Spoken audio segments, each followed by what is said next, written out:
مكسيكو كله ماليزيا كله اندونيسيا كله يعني ميل aad كلنا maaha badi sida Boosaaso iyo Djibouti iyo Barbaro kale qaar iyo Jiddi iyo laga yaqaan Sacuudiga khaliijka laakiin inta badan muslimiintu waa dhadhaxaad hawadooda waa jawi dhadhaxaad ah qabowgan ka jira ee barafka oo Yurub taag maaratay waqooyi iyo North America meelaha qaar ka jira male waa hawo boqolkiiba 26 u dhaxaysa iyo 18 waa meelaha loogu tala galay inay xadaaradu ka sara kici karaan sida ay sheegaan culimada xadaarada iyo taariikhdu marka muslimiintu Ilaahay wuxuu siiyay manaafidii adduunku iskaga dooshisay maaratay meesha maray u dhaxaysa Yurub iyo Maghrib oo maaratay madiiq qaayar jabal taariikh la dhacdo muslimiinta ka taliya inkastoo Isbaaniyolku dagaal ku lahayaan baab al-mandab oo boqolkiiba 30 ilaa 35 dhaqaalaha dunidu maro muslimiintu ku yidhaxyaala hormus meesha dhacdo oo batroolka adduunka ugu weyn gaaska oo marana muslimiinta ka taliya bahrul aswad oo ay Turkigu soo cishan doono 2023 iyadana waa meel muslimiintu ay leeyihiin yani boqolkiiba 75 dhaqaalaha adduunyadu meelaha inuu mara loogu tala galay muslimiin buu Ilaahay dejiyay subhanahu wa ta'ala arinta kale batroolka oo ah maarta meesha uu ka neefsado warshadaynta caalamku muslimiinta boqolkiiba ilaa iyo 6 iyo 50 ilaa iyo 1 iyo 60 inta u dhaxaysa gacanta ku hayaan soo saarka waliba nooc aadka u fiican iyo gacanta ku hayaan marka lagu daro gaaska dabiiciga oo isaguna ay muslimiintu xoog u leeyihiin marka lagu daro in xadiidka manganeeska lagu daro maxaan ku dhahdaa fosfaarka waxaas oo dhan muslimiintu horumar bay gaarsiin yihiin waa meel Ilaahay wuxuu dhigay muhiima afarta wabi ee Nabi Muhammad uu ku tilmaamay wabiyada jannada Furaat iyo Niil Sayxuun Jayxuun waxay dhex maraan wadannada muslimka dhex maraan marka wabiyadaas oo dhan barwaaqada Ilaahay baa siiyay subhanahu wa ta'ala marka waxay ku tusaysaa muslimiintu waa quwad aqiido waa quwad akhlaaq waa quwad dhaqaale waa quwad tiro arinta ugu dambaysa Ilaahay dadka muslimiinta uu siiyay subhanahu wa ta'ala ee fursada waxa weeyaan waxay karti u leeyihiin in taariikhda mar labaad ku soo noqdaan quwad waxay noqon karaan amal oo quraanku saas oo kale ninka la dhahdo Fukuyama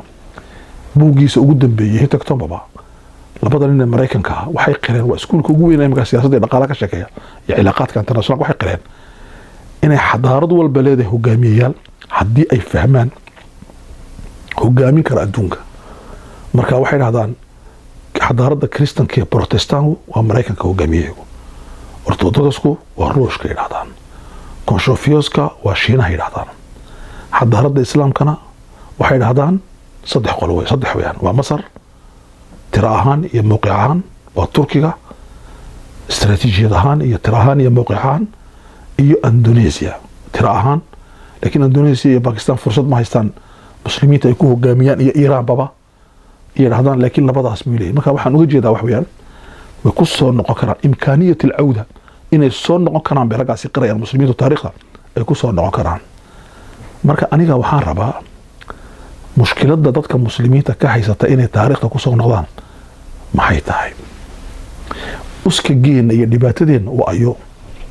marka taas baan jeclaaday inaan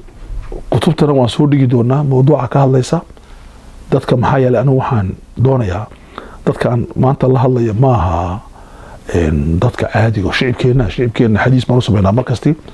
waa horjoogayaasha shacbiga wey waa dadka aan rabno inay madaxa muslimiinta wax ka bedilaan waxaan rabno waa culimada waa ducaada waa mufakiriinta waa fanaaniinta waa sheekhyada waa horjoogayaasha shacbiga weeyaan waa dhalinyarada wax baranaysa sidee baan ummadeenan u bedilnaa waa muhiim jiddan culimadu waxay dhahdaan laba arrimood intaan mawduuca gelin qofku haduunan aaminsanin waxba ma qaban karo kow man lam yaqtanic bitagyiir falaa yughayir qofku haduuna ku qanacsanayn inuu wax bedeli karo waxba bedeli karo alqanaaca bitagyiir ku qanacsano inaad wax bedeli kartid adiguna isbedeli kartid dadkan aad bedeli kartid waa marinta koowaad weeyaan arrinta labaad ee muhiimka ah waxa weeye من لم يكن قفك النقون وايا مع التغيير فلا يغير قفك هدو اسبدل كالراعي وايا وحبا بدل كرايا قفك هدو آمنو سيدا أي وحيين با صحا وغلط سيدا أن مانتا نهي دوق أن نحفظنا أدونك والغو قصلا بات تصويرت أغو فالحولي أدونك مرتي أصابيع أغو دنبيسي وحوين لبنينو هقامية عربية أو مسلمين هقامية ولا كلانتي ترامب مدحوينها مريكا وانين شعبي مريكا وأي دورتين iyakaa ka dhigay madaxweyne ha fiicnaado amba ha xumaado ha la jeclaado amba ha la necbo laakiin ummadda maraykanka dooratay oo kelintana diiday isagana madaxweyne ka dhigatay laakiin ummadda masar siisi may dooran ummadda masaaridu waxay doorteen madaxweyne mursi ilaahay xabsigaa ka soo saaro ninkaabay doorteen ummadda masaaridu maxaa ninkii inqilaab ku sameeyey nin siisi la yidhaahdo ninka siisi la yidhaahdo markuu imika yimiday magaalada washington ee madaxweyne trump uu la kulmay waxaa kulmay nin la doortay iyo nin la dooran waxaa kulmay nin ru'yo leh vision leh iyo nin waxba la socon oo iska jaahila waxaa kulmay nin ummadiisu daba joogto intay doonaan ku daba joogto iyo nin ummadiisu ayna daba joogin taswiirta maxaa lagu cabiray aqalka cad waxaa la soo dhigay waa arkaysa taswiirta waa naga soo iminka waxaad ka arki doontiin inuu Trump fadhiyo aqalkiisii siisana uu la joogo shaqaalihii aqalka cad arinta laba arimood bay ku tusaysaa inuu Trump dadka muslimiinta u sheegaya iyo carabta inuu siisi yahay shaqaale kamid guriga aqalka cad wax kala ma aha laba inuu shakhsiyad lahayn maxaa yeelay qaanuunka dawliga waxaan ku dhiganay inuu laba dawladood haday wada sheekaysanayaan dawladda yar iyo dawladda weyn Bahrain waa dawlad yar Djibouti waa dawlad yar Mareykanka Shiinuhu waa dawlado waaweyn laakiin waa isku power marka laga soo qaado dhinaca qaanuunka waa inay soo fadhiistaan ama wada joogaan laakiin midna fadhiya midna sare joogo midna shaqaale ahaado midna loo shaqeeyo ahaado qaanuunka caalamiga kuma jiri jireen imika ku soo biirtay arinta waxa ka horeysay nin kala dhada Abadi ee ra'iisul wasaaraha ka wadanka Ciraaq wuxuu u yimiday madaxweynaha Mareykanka isagana waa la sare joojiyay taswiirta ka fool xun baa jirta wayna arkaysiin markii uu Obama shirkii 8 wadan ee adduunka ugu dhaqaale waaweyn markay shirayeen wuxuu fadhiistay inuu balla hadlo madaxweynaha Mareykanka inuu balla hadlo Obama wuxuu ka soo qaaday qof aan maqlin kadibna iska tagay markii la kulmi waayo iska soo kacay yaani bahdalaadaas hatta siisi shirkii ugu dambeeyay dawladaha lacagta la galayeen wuxuu sugay inuu salaamo Obama waxa dhex galay madaxweynaha ra'iisul wasaaraha waddanka Hindiya oo u yeeray gabadhii ra'iisul wasaaraha u shaqeynaysa ninkan naga jooji buu keenay salaam buu doonaya bas يعني فالحمضاس waxa ku tusayso dooqan dhex fadhina ummad minhin miisaanka inta la ilaahay si shanta arimood sidee ummadu uga faa'iideystaan ummaduhu imika Japaanku ummadda Japaanka zero baa laga soo qaaday ummad baa laga dhigay ummadda Jarmalka zero baa laga soo qaaday ummad baa laga dhigay laakiin ummaddan oo islaam ah oo 1 milyaar ah ayaa noqotay sidii qabiiladii Carabta oran jirtay time oo ninku markuu u gabiyay u yiri hadday maqan yihiin laba dareemo hadday joogaan laba tashado 1 milyaar iyo 200 milyan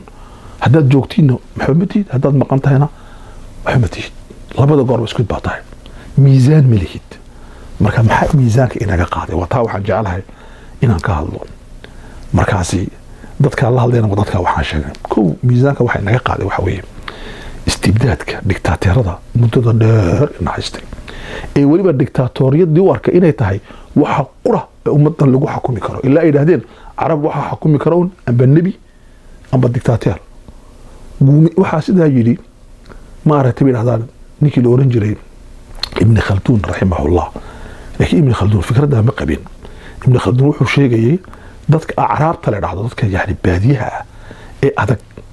ee reemiga ee xoolo jooga nabi uu xukumi kara iyo barbarka iyo amba waxa xukumi kara nin nabi dhaxlo sheekhnimo uga dambeynaya amba nin xuquuq ku xukuma oo qabsada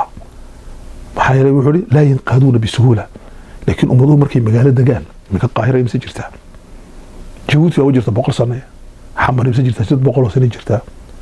imse jirta maxaan ku dhadaa Basra imse jirta caasimada islaamka oo dhan waa 100 sano kuma ku sano qaajiraan samara oo kale marka ikhwani fillah istibdaad kan gaboobay muxuu abuuray dictatoriyadu maxay abuurtay shicibkii bay ka dhigtay bilaa dareen sidoo adraaw jiri bilaa dareenkii muxuu abuuray dad لا مبالاة dad iska nool dad aan ku tilmaamo anigu موجودين فيزيائيا غير موجودين حضاريا جراهان وجران ولا ترنيا لكن دهان البحن معهن مجران waxaan aad ula yaabay ayaan dhaweyto oo dhageystay midna dictatorada siisi baan sheegnay abaadi baan sheegnay Ismaaciil Umar Geelo kalmaan dhaweyto wuxuu yiri ninka la yiraahdo Cabdiraxmaan Boore aniga iyo 77 waraqadaha siiyay janafrigu saakuri yani waxyaalaha cajiibka ka mid tahay inuu maaratay محمد بوري ما هنا محمود بوري وابوغيها يا ريزيل عها او ريجبوتيها او فرانسيسكو وغرانيا بل ابيبا فرانسيسها باتام جيبوتيان وهي جزيره جيبوتيان فرانسيسكو هايستي عبد الرحمن ولا غرانيا انه مرنا جيبوتيان نقول جيبوتيان اسكا ها لكن waxyaalaha cajiibka waxa kamida dad dictatorku wuxuu aaminsan dadka ana sameeyo soo aniga iga yidhi dad xabashir ana sameeyay بويلي أنا كنا أنا جاسمي مركب وحالة عجيب كي كميتها يعني وغريب قفك الدكتاتور دتكينا ولا مبالين بواركيا قرآن كنا قريتها محوقة المامي وحوض دون عضوك وهلا داقيقو أقبل يعني مركب المسلمين تما أنت هلك أي فرديا واحد جاي واستبداد كويان دكتاتور كويان دكتاتوركو ما هجروا عذر ما هجروا دكتاتوركو وحويان ووحكينا وميكروب كويان جيرده وحويان ودولي نبضة واستحمارك وإلى ضمير نقطة وإن قابلية يرتد إلى أقبشيد إلا قوميستو أقبشيد إلا قطون صدو لكن جيرده تامها توا جيردي لكن جيرده محاكينا ميكروبك ومحي فيروسكو وحويان وحالين هذا واستبداد كويان والدكتاتير لماذا أوكي هذا هو أقبل فقط أريد ذاك بحنا وحويان أريد طلبات هالك إن دكتمان أنفردنا ومحي وفساد كويان فساد كيبا مستشرعة إما كان نبا لعقتي دولة قيبينيا مسلنا مدحويني بقر حورانيا قاعدتي سافران سؤال شكوه الرئيس وحويا سؤال عقو قيبين كرابا هل كوكا كاني كرا العقو قيبيو لأنه وحا ممنوعة ننك مدحا إنو العق يشو قانونا وممنوع دستورا وممنوع محاكا لا ممنوع دينا وممنوع إما كترام بركي لا دورتي xoolaha igi oo dhan waxaan ku wareejiyay buuri ubadkayga say uga shaqeeyaan anigu kama shaqeynayo waxaan ka shaqeynayaa dawladda aan shaqeynayaa okay waxyaaladii dawladdu isiinaysa qaar badan buu iska tanaasulay wuxuu dhan taajir baan ahay meel kale aan ka helay wax badan laakiin kama shaqeynayo laba shaqo shirkadna ma yeelanayo isla markaasina madaxweyne ma noqon karayo waa qalad buu cadaankii baa sidaa garanay gaaladii ilaahay garanayna aakhira garanayna iyo taa kala garanaya laakiin waxa ku qoraan dadka qaarkood madaxweynaha uu tagno gacan weyn yahay suu gacan weyn yahay madaxweynuhu waa inuu cadaalad weynaado weeyaan madaxweynuhu waa inuu qaanuunka ilaaliyo weeyaan madaxweynuhu waa inuu naxariis bato weeyaan waa inay dawladdu noqoto iyadoo ta gacanta weyn okay mesela su'aal baan ka jawaabeynaa in ka mesela wadamada qaar baabuura la qaybin baabuur si loo qaybin karaa su'aashu wax weeyaan gaariyaan qaybinay dawladda daanay si gaariyo qaybin dadkii adduunka baaskiil lagu shaqo tagaa gaariyo dawladda wala diinaya maartay in dawladda petrol laga cuno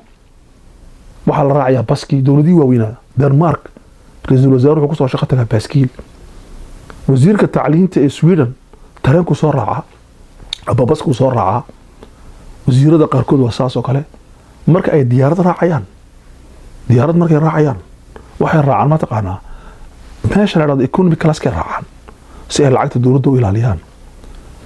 iyaga oo garan cuni kari lahaa laakiin ma cunayaan qaar baa yiraahdaa war way cunaan si kale cilmi u cunaan si kale cilmi ma jirtaa kan sida kale cilmiga waxa loo dhigay si kale cilmi loo heli karo inuu cunay uu cuni kara waa bini aadan waxa dhada kursigu powerku waa shahwad laakiin waxa la sameeyay bahladii qabanayay baa la sameeyay jaraa'idkii baa xora al-amru bil ma'ruf baa jaraa'id quraanka halkan wanahyu 'anil munkar wanaagana wala is-amraya xumaantana wala raabaya baarlamaanka ka shaqeynaya waxa wasiirada ka shaqeynaya laakiin meeshan fasaadkii caalamka islaamka muxuu noqday waa manhaj waxa dhado uu habaysan yahay dadku ma arki karayaan fasaadkii madaxweynuhu shirkaduu leeyahay warshaduu leeyahay diyaaraduu leeyahay baabuuruu leeyahay boqorku saasoo kaluu leeyahay dadku waxa male lacagtii muslimiintu kor intay u kacday koox yar gacanta u gashay siduu quraanku ku tilmaamay لكي لا يكون دولة بين الأغنياء منكم كوح إنك نجمدوا العقلية هي اللي عتكون روتي مساكين تنا بكسر روتي masaakiintii dhulkay dhabra ku hayaan fasaad Pakistan wadan lacag leh weeye ninka madaxweynaha ra'iisul wasaaraha ka waa ninka adduunka muslimka ugu lacag badan ku jira Morocco ninka boqorka waa ninka adduunka ugu lacag badan Barnay waraga adduunka ugu lacag badan khaliijku waraga adduunka ugu lacag badan hatta Afrika madaxweynayaasheen Ismaaciil Umar iyo kumaarad dhulkeena xaq goboleedina xaq Soomaalida iyo raga adduunka ugu lacag badan ku jiraan laakiin iskaaliyad waxa ka imanaysa waxa ka imanaysa xoolahan min ayna laka hada halkeed ka keentay waxa meesha ina dhigay waa fasaad marka dadka qaar kood koranayaan wasiir hebel geeri haday dhacdo soddon wan buugaa qalon buu ka dhacdo waa libaax ايش من اخوك انا soddon wan wada ka dhacdo ya u diray waxan shaqad Maxamed Ghazali rahimahullah wuxuu oran jiray ninka xaakimka waxa loo diray cadaalad ninka sheekha waxa loo diray wanaag iyo diinta inuu baro ninka taajirka waxa loo diray inuu zakada iyo lacagta bixiyo ninka dhalinyarada waxa loo diray inuu zinaysan ninka maaragtay gabadha waxa loo diray inay xishmad iyo edeb yeelato nin qof kasta adduunkan cibaado gaar u leeyahay laakiin inuu noqdo ninka dawladii inuu sadaqada bixiyo aqli ma taajirka sadaqada bixinaya لأن تاجرك وش قيسته مركب وطاسي ومهم ولذلك أبو بكر الصديق الغولي أدير بالسوق هتجي المسلمين السوق هلا قادن